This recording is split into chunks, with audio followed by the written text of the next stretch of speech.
Barmoq izlari, ko'z qorachig'i va yana qaysi organ ikki insonda bir xil uchramasligini bilasizmi? Bu organ ovoz apparati, ya'ni xalq tilida hiqildoqdir.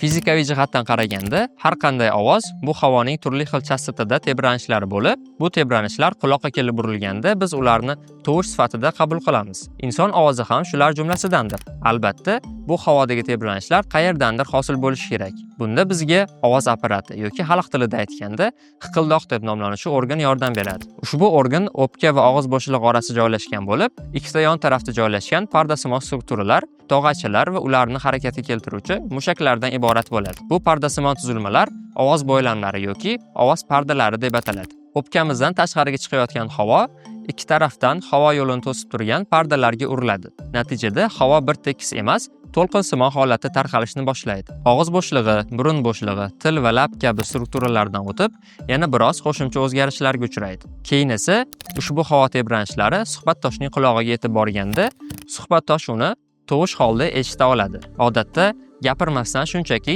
nafas olib turgan paytimizda ovoz pardalari to'liq ochiq turadi. Gapirayotgan paytimizda esa muskullarning qisqarishi yordamida ular bir-biriga yaqinlashib, yopiq holatga o'tadi. Pichirlab gapirayotganimizda esa yarim ochiq holatda turishadi. Odatda ikki ovoz pardalari orasidagi masofa qanchalik kichik bo'lsa, ovoz shuncha jarangli va nozikroq chiqadi. Shuning uchun erkaklar va ayollar ovozi farq qiladi. Chunki erkaklarning jussasi katta bo'lgani uchun ularning hiqildog'i ham kattaroq bo'ladi. Natijada ovoz pardalari orasidagi masofa ham kattalashib, yo'g'onroq va bo'g'roq ovoz chiqadi. Ba'zida turli xil kasalliklar tufayli ovoz apparati to'g'ri ishlay olmaydi. Bu insonning ovozidagi o'zgarishlarga olib kelishi mumkin. Bu kabi holatlarga ovoz apparatining shikastlanishi, ularning yallig'lanishi, ya'ni laringit yoki nervlarga zarar yetishi tufayli ovoz pardasining falajlanishi kabi holatlarni kirg'izish mumkin. Shuningdek, bo'yin sohasidagi ba'zi o'smalar ham ovoz apparatiga ta'sir o'tkazishi mumkin. Bunda bemorning ovoz o'zgarishi bilan birga doimiy yo'tal, doimiy tomoq og'rig'i, vazn yo'qotish, taomli tushda qiynalish, qonli yo'tal kabi belgilar ham uchrashi mumkin.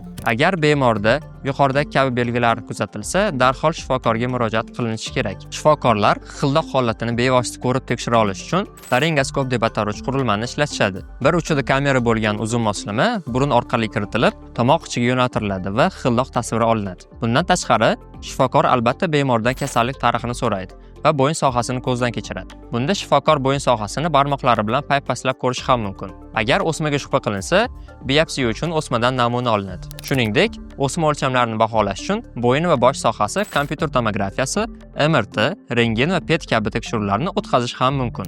Siz bilan Med 366 jamoasi bo'ldi.